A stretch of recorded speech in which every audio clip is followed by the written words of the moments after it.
kasaysayan, kababalaghan, politika, current events, at iba pa. Huwag magpahuli, ating alamin, tuklasin dito sa Historiador Filipino. Independent Commission for Infrastructure o ICI ay isang komisyon na itinatag sa bisa ng Executive Order No. 94 noong Setyembre 2025 ng Pangulong Ferdinand R. Marcos Jr. Layunin nitong imbestigahan ang mga alegasyon ng anomalya sa mga proyektong infrastruktura, lalo na yung mga flood control projects ng Department of Public Works and Highways o DPWH sa nakaraang 10 taon. Si Baguio City Mayor Benjamin Magalong ay na-appoint bilang Special Advisor at investigator sa ICI. Hindi siya naging chairman ng ICI, kundi isang tagapayo/investigator na inaasahang gamitin ng kanyang karanasan sa investigasyon upang suportahan ang gawain ng komisyon. Bilang special advisor at investigator sa ICI, trabaho ni Magalong ang mag-inspect ng mga proyektong flood control para malaman kung may ghost projects o proyektong hindi naman aktual na naisagawa o substandard projects, yung kalidad ay mababa kaysa sa kontrata o inaasahan.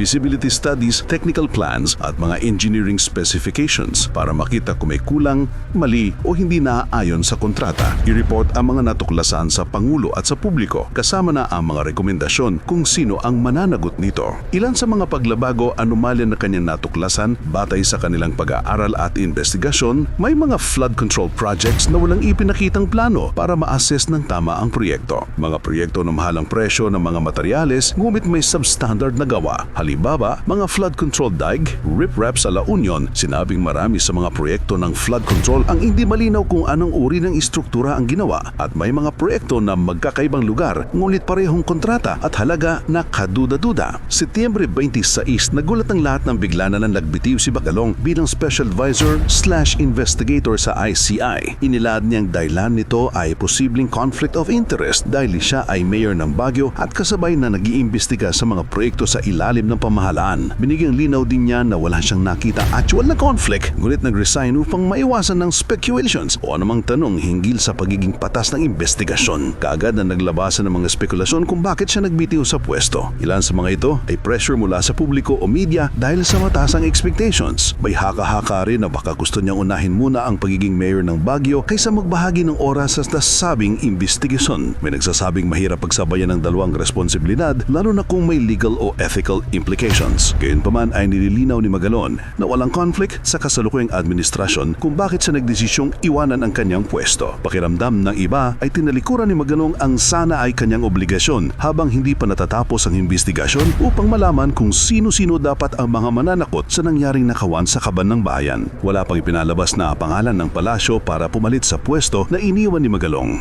Ang tanong, naniniwala ka ba sa mga rason ni Magalong kung bakit siya dimitiw sa pwesto?